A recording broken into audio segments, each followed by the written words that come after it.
welcome back to Tea Time in Paris. Today I want to do a video on my most used handbags of 2024 and my wish list for 2025. So this list is not in any particular order, it's just whatever that comes to my mind. First up is my Chanel Tweed Mini from the 2024A Métier d'Art collection. So it's this beauty right here.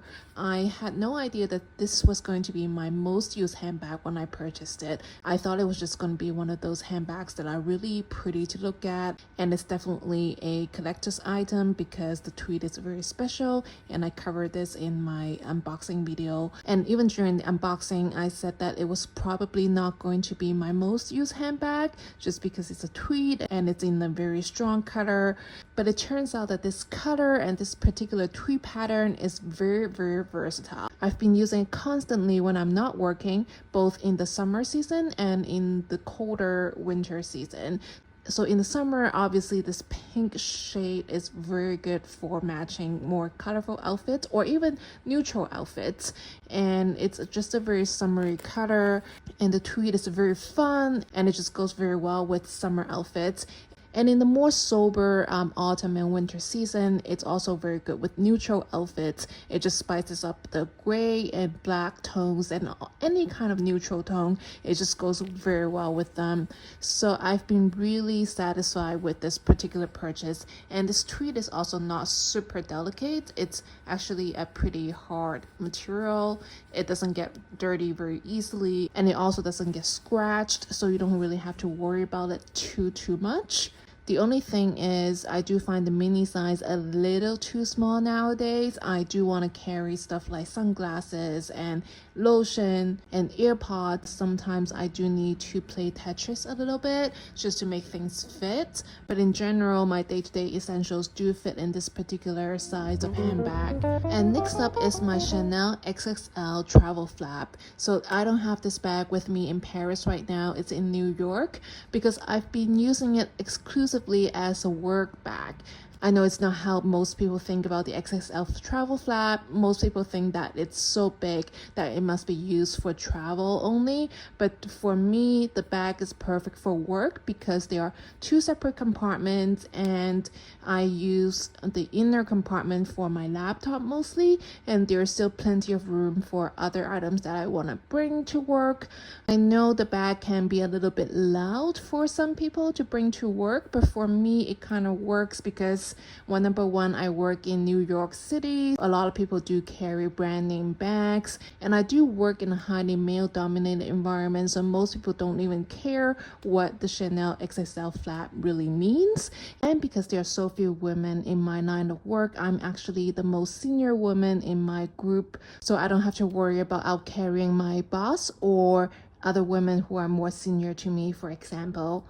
And I find that the bag is very versatile because it's black, it's in the shape of a classic flap. It basically goes with almost any outfit. The third handbag is also from Chanel. It is also a black handbag, and it's this reissue 2.55 in the 225 size. I got this from the pre-loved market. I usually don't like getting things in the pre-loved market. It's not that I have anything against getting handbags from the pre-loved market, but I find myself enjoying my handbags a little bit more when they're directly from the boutique.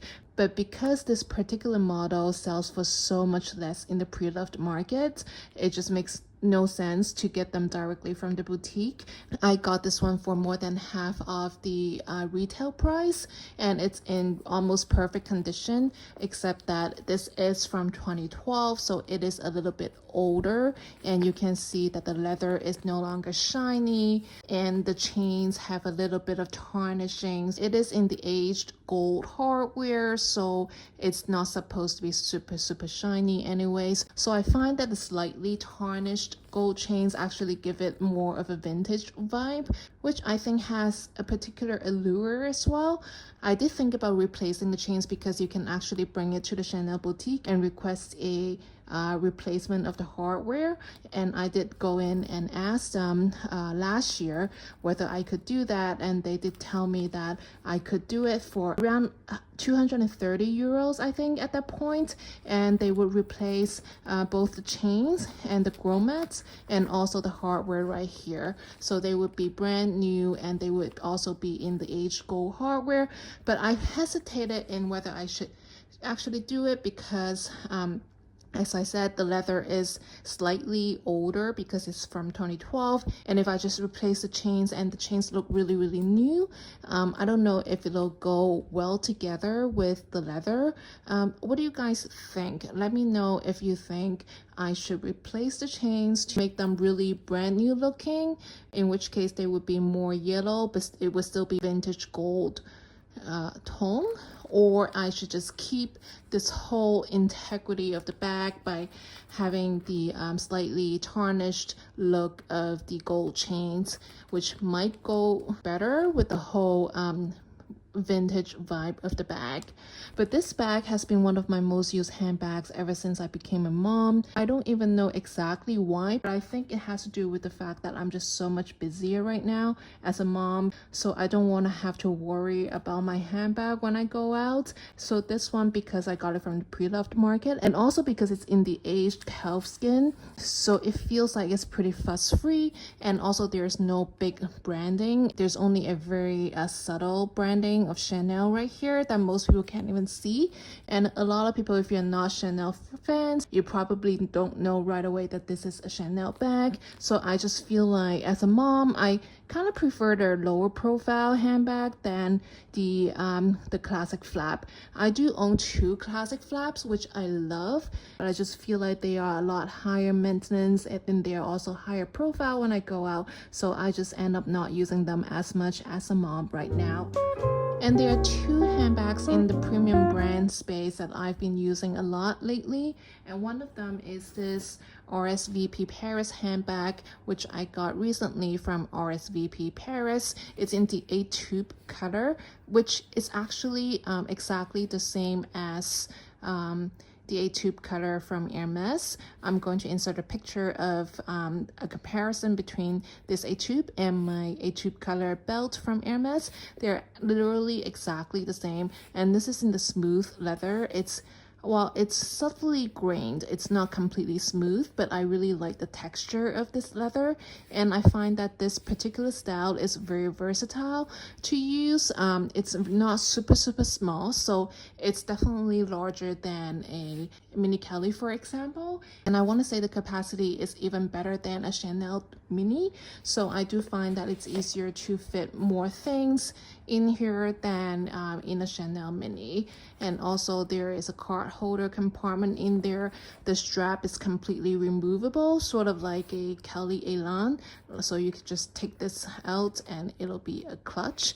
And this is in the magnetic closure style, so it just snaps open and close.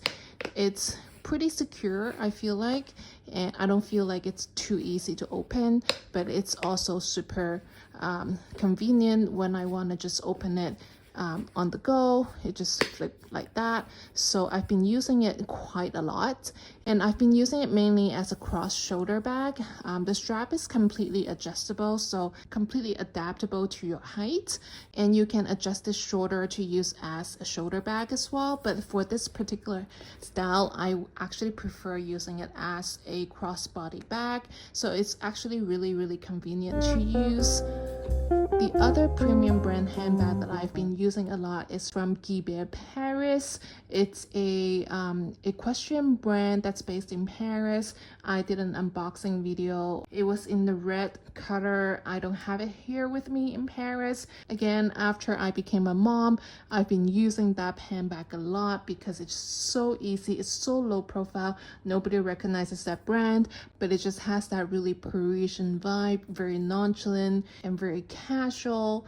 it's definitely a day-to-day handbag. And what I love about that handbag is that there's a slip pocket at the back, so it's super easy to just slide my phone in there when I go out, especially when I just go out for like a quick coffee or a quick errand run. I can just grab the handbag and go. And the red color is so beautiful. It goes very well with my very neutral outfits like black dress. Like I can have a black dress on and it would just pop, or gray outfits. The red and gray just go so well together. If you've been following my videos, you might ask, why are my Hermes handbags not in this at all? I got 2 Kelly bags this year. One of them I got in August, just before the birth of my daughter. I actually haven't used that bag at all because I literally gave birth 2 weeks after getting that handbag. And after becoming a mom, I was just so busy. I didn't really go out all that much, and when I went out, it was just 2 very casual outings. And then I came over to Paris for the second half of my mat leave, and I didn't bring the bag to Paris with me, so it's actually still sitting in its box. And the second handbag that I got, I actually have used it quite a bit. It's also a Kelly 25. I haven't done the unboxing video, which I hope to be able to share with you maybe next month when I've had the chance to film that video. But because I got it pretty close to the end of the year, I actually haven't used it all that much. I have used it a few times and I love it, but it's probably not worth including in this video. As for my Birkin 30, I love the bag. I think it's one of the most versatile handbags there is, but because it's a Birkin, it's in the 30 size, it's so in your face. I just haven't used it all that much. I feel like it's a little too loud, too attention seeking, but I do love using it every time I use the handbag. Now for 2025, what am I looking to get? I think I'm in a bit of a purse piece for Chanel, especially after all its price increases. I'm just not really in a hurry to get any more Chanel bags. I have 2 classic flaps, 1 small in the lambskin gold hardware combination and 1 medium in the caviar silver hardware combination. Those are perfect to have in the collection, and I would probably never sell them. But am I looking to get more? Not really at this point and at this price range. And for the reissue, I love the bag, but I don't really need it in another size or color. I love the black with aged gold hardware, and then I love the aged calfskin, and that's the perfect combination. I am really happy with that. I really don't need to add another one. All my Chanel bags are in either the black or pink colorways, and I feel like that's the way I like it. For Hermes, on the other hand, I actually like them with color because I feel like Hermes does color really well, and I actually don't like the neutrals all that much from Hermes. I am really excited by the colors of Hermes. I'm happy with the black handbags from Chanel, but I am looking forward to getting more color handbags from Hermes.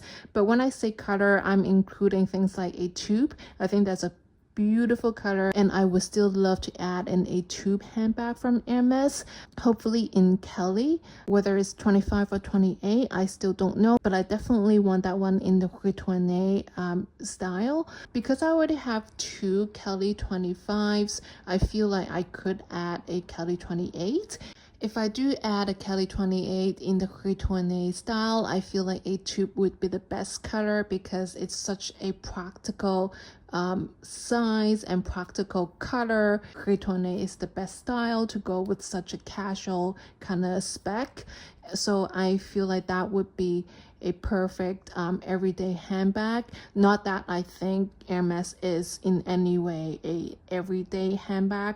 There is something inherently wrong about the idea of using a $20,000 handbag as an everyday handbag. I think all Hermes handbags should be special occasion pieces. Like, no matter how much money you have, I think we just need to be a bit more conscious of the grand schemes of things. A handbag that costs as much as an Hermes handbag should never be an everyday casual piece.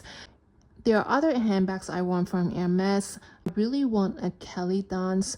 For those of you who are not familiar with this piece, it's actually a very versatile style from the Kelly collection because it can be worn in so many different ways. It can function as a clutch, it can function as a shoulder bag, it can function as a crossbody bag, and it can be dressed up as a clutch or dressed down more casually when you use the shoulder straps. So I actually think it's a very underrated handbag from the Kelly family. And in terms of color, I'm obviously open, but I would be really thrilled to have the Green Misty color. I think it was a new color in 2024. It's a bit of a combination of blue and gray. It's officially a gray color, but it has a blue kind of undertone, so it's a mix of blue and gray color. And the reason I want this color is because my daughter's eye color right now is actually exactly the same as Green Misty. It's gray but with a bit of blue undertone, and I think because I have brown eyes, I'm Asian, most likely my daughter's eyes are going to change back to brown when she grows up. Right now they are blue-gray and I think they're beautiful. They're exactly the same shade as Green Misty, so it would be really special to me if I could get a Kelly Dons in Green Misty. But I'm obviously open to color choices from Hermes. It's so hard to get exactly the specs you want. I usually don't like bags with blue undertones. It just never really goes with my outfits for some reason. I love blue outfits. Navy blue I wear a lot, but for bags it just never really works. But for the Kelly Dons, because it's so casual and it can function as a clutch at the same time, I feel like the blue undertone might actually make it look a little bit more sophisticated, but it has to go with gold hardware. Another bag I want from Hermes is a Birkin 25 because I have a Birkin 30 already. I love the Birkin. I think I'm more of a Birkin girl than a Kelly girl, but I only have one Birkin right now and it's in the Birkin 30 size. I love the 30. I think it's a very versatile size and I've used it a lot. The only thing I don't like about the 30 is that because it's bigger, it does attract more attention, and the Birkin being the Birkin, everybody recognizes it. I would rather it being smaller. I feel like it's less in your face, and also the Birkin actually has great capacity because of the width of the bottom, so I think the 25 size is actually going to fit most of my daily essentials, if not more. In most cases, I'm going to be okay with a Birkin 25, except for when I want to carry work stuff with me. Most of the times when I carry a Birkin, I'm probably not going to have work stuff with me anyway, so the Birkin 25 is probably going to be fine. Even though I do love the Birkin 30 as a size, and it goes very well with my height and my body proportions, I still want at least one Birkin 25, and I would love it in a gray sort of tone. The whole family of gray would work very well for me. Unlike the Kelly Dons, I would like this to be a true gray tone. So colors like Etan or Graphite or Green Mayer, I think those would be wonderful. I would actually love it in Swift leather. There's something about a Birkin 25 in the Swift leather that is just a chef's kiss. So that's actually it for my handbag wish list for 2025. Not a lot, just a few items. I definitely don't think I'll be able to fulfill all 3 of my Hermes wish list, but if I can get just one of those, I would be really happy. So 2025 is going to be a year of quality over quantity for me. Well, that's it for now. Thank you for watching. See you next time. Bye.